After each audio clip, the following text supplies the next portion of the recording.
मित्रों, राधे राधे। आज भगवत गीता के छठे अध्याय का अर्थ लेकर हम आपके सामने उपस्थित हैं। भगवत गीता के छठे अध्याय का नाम है ध्यान योग या आत्म संयम योग। इस अध्याय में भगवान श्री कृष्ण ने ध्यान के अभ्यास और इसे करने के तरीके का वर्णन किया है, जिसका उद्देश्य मन को नियंत्रित करना और ईश्वर के साथ एकाग्र होना है।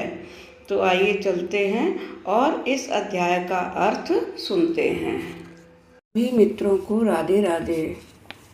वसुदेवसुतं देवं कंसचाणूरमर्दनं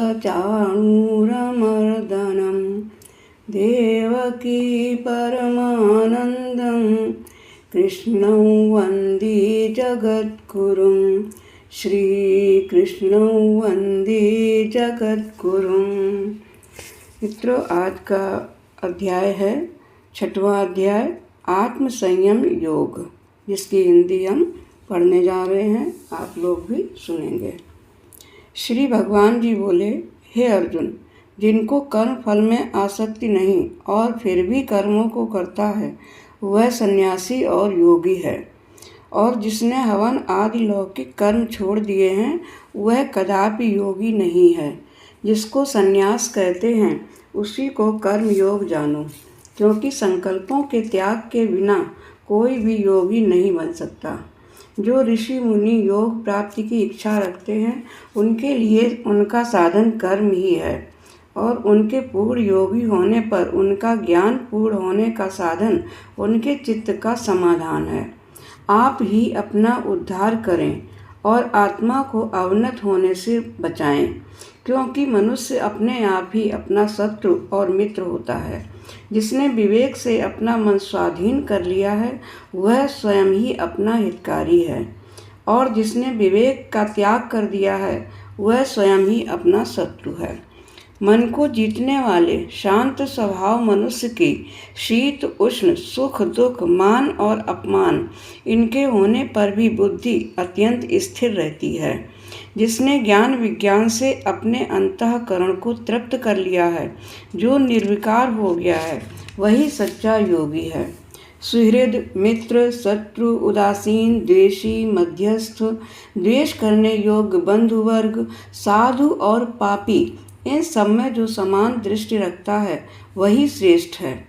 योगी पुरुष को मन और आत्मा को अपने वश में करके वासनाओं तथा समस्त प्रपंचों को त्याग कर किसी एकांत स्थान में बैठकर निरंतर चित्त को समाधि में लगाना चाहिए। आत्मशुद्धि के लिए योग करना अति उत्तम है। शरीर मस्तक और गर्दन को सम करके अचल होकर स्थिर होकर बैठे और अपनी नासिका के अग्रभाग को देखता हुआ सब दिशाओं से अपनी दृष्टि को हटा ले। भय रहित होकर शांत चित्त से ब्रह्मचर्य व्रत का पालन करे। मन को रोक कर मुझ में ही लीन होकर मन को योग में लगावे।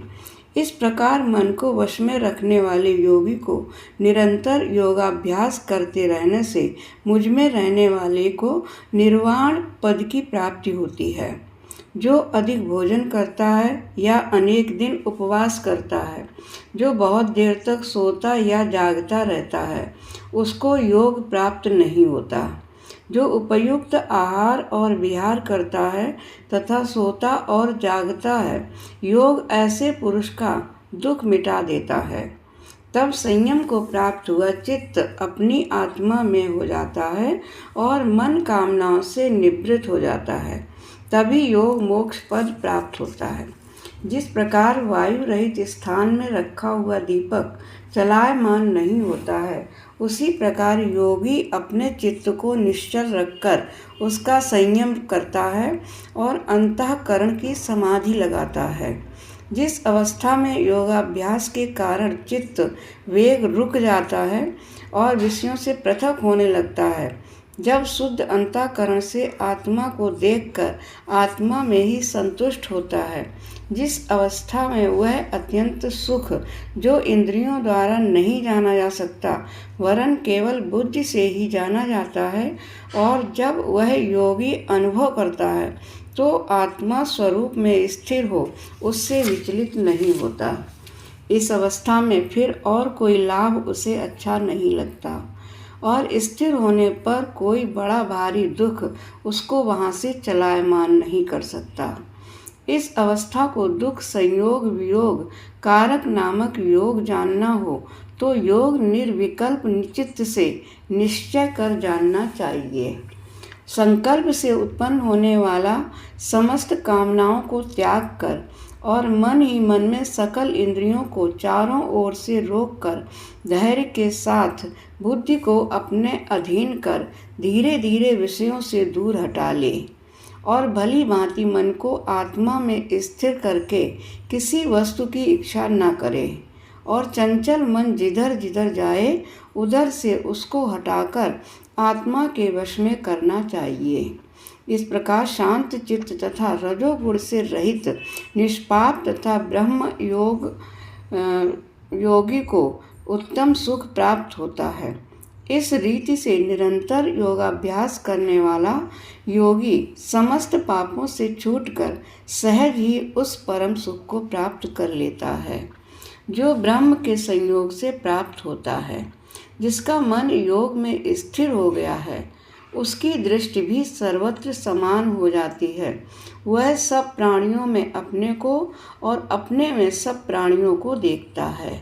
जो सब प्राणियों में मुझको और मुझ में सब प्राणियों को देखता है, मैं उससे और वह मुझसे अलग नहीं रहता। जो अभेद भाव से रहता है, सब प्राणियों में स्थिर हो मेरा मनन करता है, वह योगी जिस अवस्था में रहे मुझ में मिल जाता है।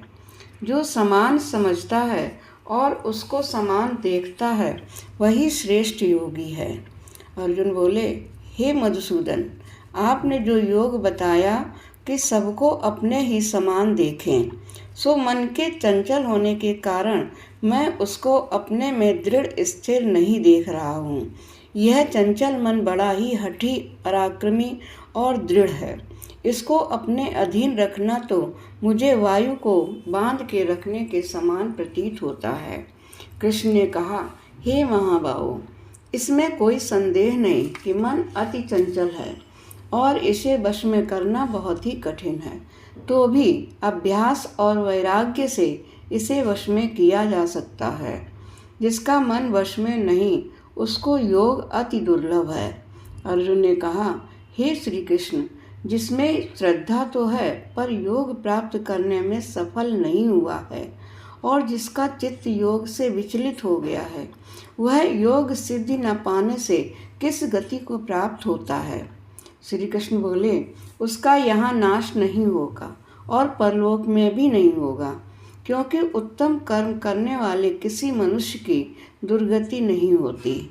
योग में असफल मनुष्य बहुत दिनों तक पुण्यवानों को प्राप्त होने वाले लोकों में वास करता है और फिर वहाँ से किसी पवित्र और धनवान मनुष्य के घर में जन्म लेता है।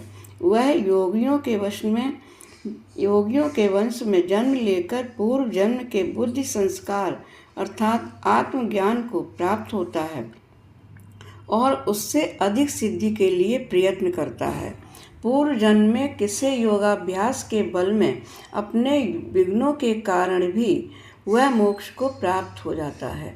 योग की केवल इच्छा ही हो तो पुष्प शब्द ब्रह्म के परे जा पहुंचता है। जो बड़े परिश्रम और यत्न से योगाभ्यास करता है, वह मोक्ष को प्राप्त होता है।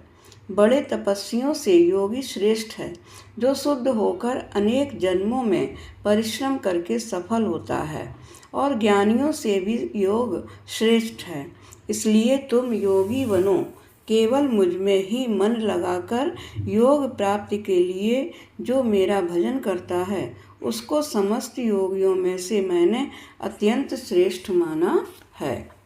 योगीशं सच्चिदानंदं वासुदेवं व्रजप्रियं धर्मसंस्थापकं वीरं कृष्णं वन्दे जगद्गुरुं। श्रीकृष्णं वन्दे जगद्गुरुं। ॐ हरये नमः, हरये नमः। हरये